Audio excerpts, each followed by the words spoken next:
Muy buenos días a todos. Hoy es sábado, día 8 de octubre, y estamos en la semana 27 del tiempo ordinario. Es sábado y por tanto día dedicado a la Virgen. Ya sé que ayer vivimos la fiesta de Nuestra Señora, la Virgen del Rosario, pero de la Virgen nunca diremos lo suficiente, ¿eh? Por tanto, no está de más que volvamos a recordar en este día que la Virgen Santísima nos cuida, nos protege, nos guía, es en definitiva nuestra madre. Y con una madre uno no debe escatimar los gestos de cariño, de cercanía, de escucha, ¿eh? Así que cultivemos una devoción fuerte, recia a la Virgen, y ella nos llevará siempre a Cristo y ella nos guardará en todo momento. Evangelio de hoy. Es un evangelio que además guía o enlaza muy bien con esto que estamos diciendo. Digo que el evangelio de hoy es Lucas 11, 27 al 28. Apenas dos versículos, o un versículo. Ayer oía Jesús unos improperios por parte de sus amigos. Hoy un piropo amable por parte de una buena mujer. Jesús aprovecha esta alabanza para dedicar a su vez una bienaventuranza a los que escuchan la palabra de Dios y la cumplen, con lo cual ciertamente no está desautorizando a su madre, al contrario, está diciendo que su mayor éxito fue que se fió de Dios, que creyó en la palabra de Dios que le había dirigido a través del ángel. El evangelista Lucas, que es el que más habla de María, la está poniendo aquí, en cierto modo, como el modelo de los creyentes, ya que ella tomó como consigna de su vida aquel feliz propósito: hágase en mí según tu palabra.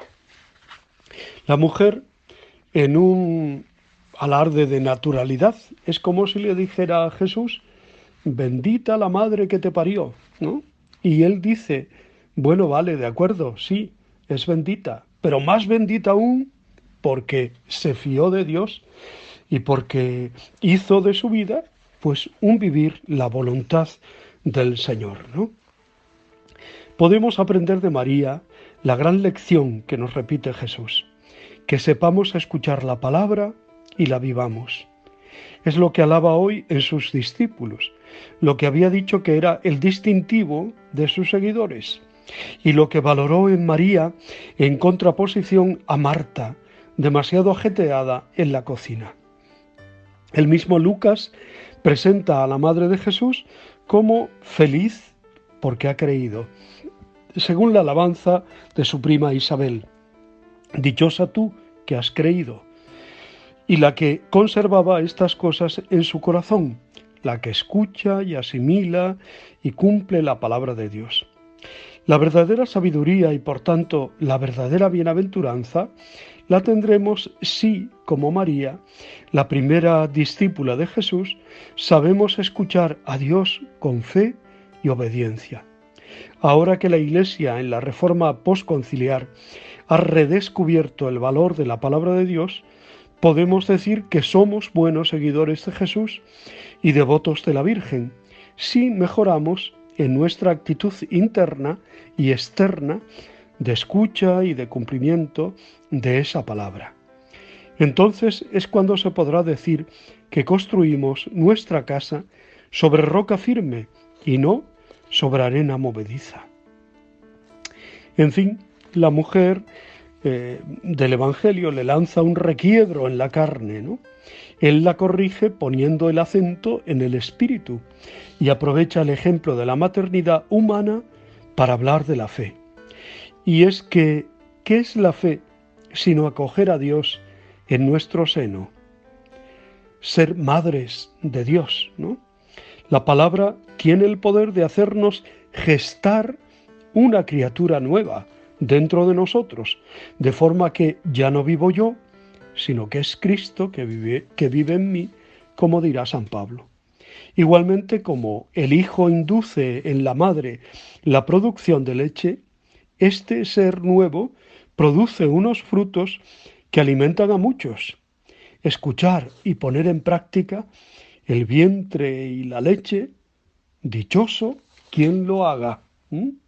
Y estamos llamados a hacerlo todos y cada uno de nosotros, en ese sentido. Así que ahí está la propuesta, ¿no? Como la Virgen María acogió al Hijo de Dios en su seno y lo alimentó hasta que pudo actuar por sí mismo, del mismo modo quienes escuchan la palabra la cogen en su corazón y allí la alimentan hasta convertirla en acción que opera en el mundo. La palabra se hizo carne, se hace carne también en nosotros. Hoy, día 8 de octubre, entre otros muchos santos, la Iglesia celebra la memoria de Santa Pelagia, mártir. Era muy celebrada y conocida mujer del teatro, allá por el siglo V. Siendo muy joven, había estado con los catecúmenos, olvidándolo después. Se la presenta como una de las más insignes pecadoras del mundo, allá por la segunda mitad del siglo V. En Antioquía, este era el escenario de sus danzas sensuales y altaneras, se la llamaba Margarita, que es la traducción de gema, quizá porque en ocasiones lo único que cubría las carnes, sus carnes, eran collares de perlas.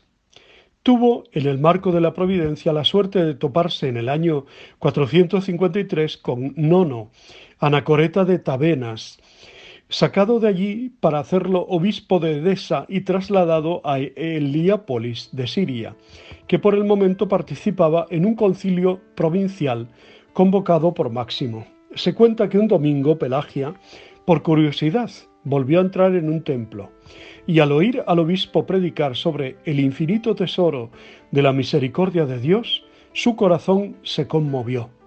Quiso rezar pero no pudo, porque ya no recordaba cómo hacerlo. Abandonó el templo en el deseo de dejar esa vida desordenada que llevaba hasta entonces. Se decidió a escribir al obispo. Le decía en su carta: al santo discípulo de Jesús, he oído decir que tu Dios bajó del cielo a la tierra para la salvación de los hombres. Él no desdeñó hablar con la mujer pecadora. Si eres su discípulo, escúchame. No me niegues el bien y el consuelo de oír tu palabra para poder hallar gracia por tu medio con Jesucristo nuestro Salvador. El obispo creyó en la sinceridad de Pelagia. Así fue bautizada y confirmada, recibiendo también la Eucaristía. Desde ese momento cambió su vida, repartió entre los pobres sus joyas y bienes, liberó a sus esclavos y vistiendo una humilde túnica dejó Antioquía. Cerca de Jerusalén halló una gruta donde se decidió a morar, haciendo una vida austera, penitencia y oración. Por prudencia ocultó su condición de mujer y quien le preguntaba el nombre respondía que era Pelagio.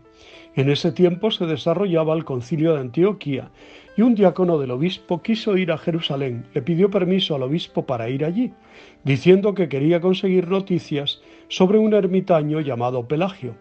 Llegó a encontrar a Pelagio en su cueva, quien lo recibió y volvió a encerrarse a rezar.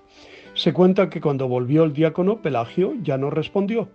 Cuando entraron en la cueva encontraron muerto al ermitaño y, al disponerse a ungirlo con mirra como entonces se usaba, hallaron que era mujer. Vinieron entonces de los monasterios mujeres que estaban en Jericó y en el Jordán, y marcharon con cirios y luminarias y cantando himnos dieron sepultura al cuerpo de Pelagia.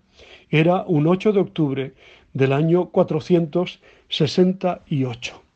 Las singulares características de esta santa nos proporcionan la oportunidad de recordar que el riguroso apartamiento de los ermitaños no es una rareza, sino el fruto de un decidido y exclusivo anhelo de buscar a Cristo y vivir solo para Él y enamorados totalmente de Él.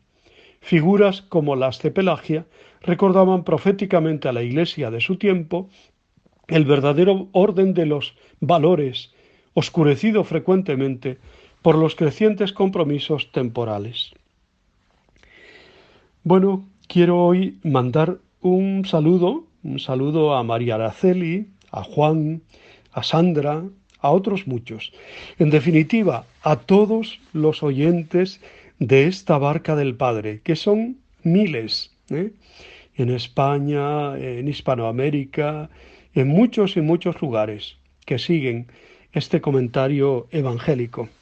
A todos muchísimas gracias por la labor que hacéis de divulgación y por acoger la palabra de Dios y encarnarla también en vuestras vidas.